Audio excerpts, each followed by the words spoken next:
For the first time tonight, the owner of the Hangout Music Festival is speaking out about a controversial move by the city of Gulf Shores. Now, city leaders are questioning the economic impact of the festival. It's a move that could lead to the city no longer playing host to the festival. Fox 10 News reporter Russell Colburn got the exclusive interview with the festival's owner. Russell?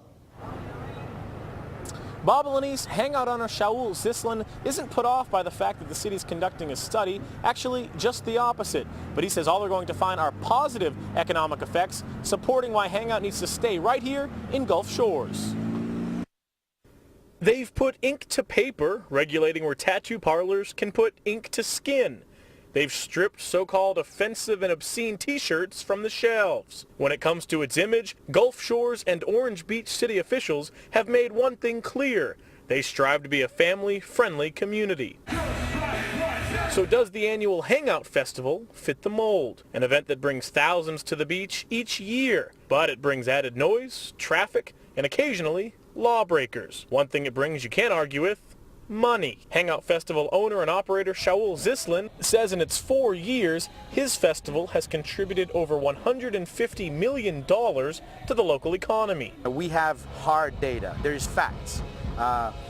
Typically, the ones that are against are the ones who have no facts. You know, they are the ones who emotionally they just don't like it.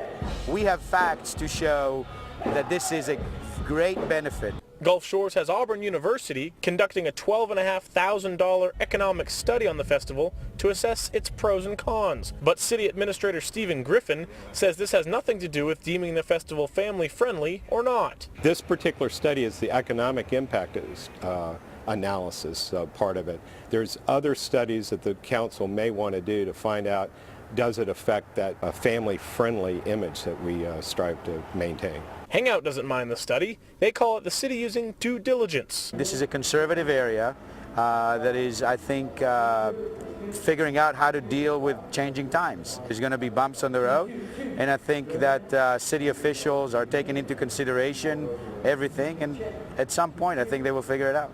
If Gulf Shores decides they don't want to move forward with the Hangout, did they make a mistake? I think they made a tremendous mistake. Gut feeling, after the 5th and final year of the contract, is the Hangout still here in Gulf Shores? That's for the council to decide, and they're going to decide in an informed decision, meaning they're going to use the economic impact study. We're going to assess the good, bad, and ugly associated with it, and they strive to make an informed decision with many pieces of information like this impact study.